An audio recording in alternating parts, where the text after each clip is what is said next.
Bonjour à tous et bienvenue sur boursicoté.com pour cette nouvelle analyse technique du CAC 40 en clôture avec une séance qui a encore été très hésitante puisqu'après une ouverture à 7290.31, on a clôturé à 7290.80, donc 0,5 points de différence entre l'ouverture et la clôture, donc c'est ce qui nous donne ce doji ici en croix. Après le doji en croix inversé que nous avions hier, nous allons voir que la signification est tout à fait différente. Et donc au terme de cette séance, eh bien, le CAC 40 gagne 0,56%.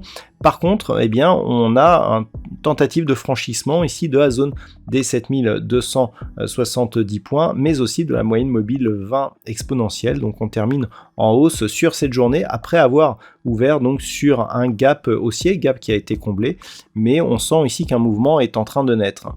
Au niveau des indicateurs techniques, on confirme la hausse puisque alors que l'on casse la moyenne mobile 20 exponentielle, on franchit ici la zone d'équilibre au niveau des histogrammes du MACD. Ça n'était plus arrivé depuis la fin du mois d'avril.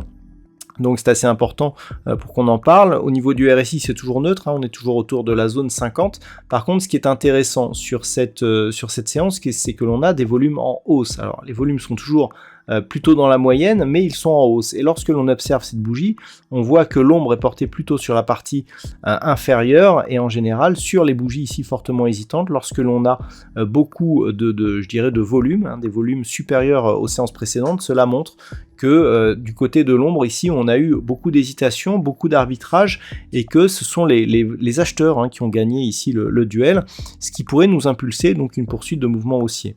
Malgré tout ça reste timide, les volumes sont certes en hausse mais non plus pas exceptionnels. Au niveau des valeurs, on a Téléperformance qui sort la tête de l'eau, plus 3,81%, Saint-Gobain plus 3,11%. Derrière nous avons des valeurs comme Legrand, Stellantis, ArcelorMittal ou Vivendi qui sont sur des hausses proches de 2%. Au niveau des plus fortes baisses, on a Sanofi qui perd 1,15%, Orange moins 0,98%, derrière Bouygues, Carrefour, Veolia ou Unibail, Rodamco, Westfield sont sur des pertes légèrement inférieures. Donc le signal important, c'est le franchissement de cette moyenne mobile, c'est le franchissement de la zone des 7270 points. C'est aussi la cassure de ce point haut significatif qui, même s'il n'était pas si significatif que ça, justement, montre que on a désormais cette zone ici de point haut qui était significative par rapport à la dynamique baissière qui est cassée à la hausse. Donc là, on peut revenir au moins sur la zone des 7380. Après, il restera à voir pour la suite si on parvient à franchir cette zone, terminer ici le comblement de ce gap pour repartir de l'avant. Donc pour l'instant, il est trop tôt. On va observer ce qui se passe éventuellement si les cours reviennent ici sur la zone des 7335 points. Surtout que ce mouvement a été impulsé, notamment par Wall Street, puisqu'on était plutôt à la baisse juste avant, par le chiffre de l'inflation qui s'est révélé être en forte baisse, ce qui, quelque part, pourrait entériner le fait que la Fed pourrait justement faire une pause dans l'évolution de ces taux. La réponse, on l'aura demain soir, et dans cette attente, on risque d'avoir une poursuite de mouvement haussier en direction donc de cette zone des 7335 points. C'est ce qu'il faudra donc surveiller. Si on parvient à casser cette zone, c'est la zone ici entre 7335 et 7380 qui sera aussi intéressante à surveiller. On peut noter d'ailleurs que la zone des 7335 points ici avait été support et que le fait de la reprendre ici à la hausse serait déjà un signal intéressant.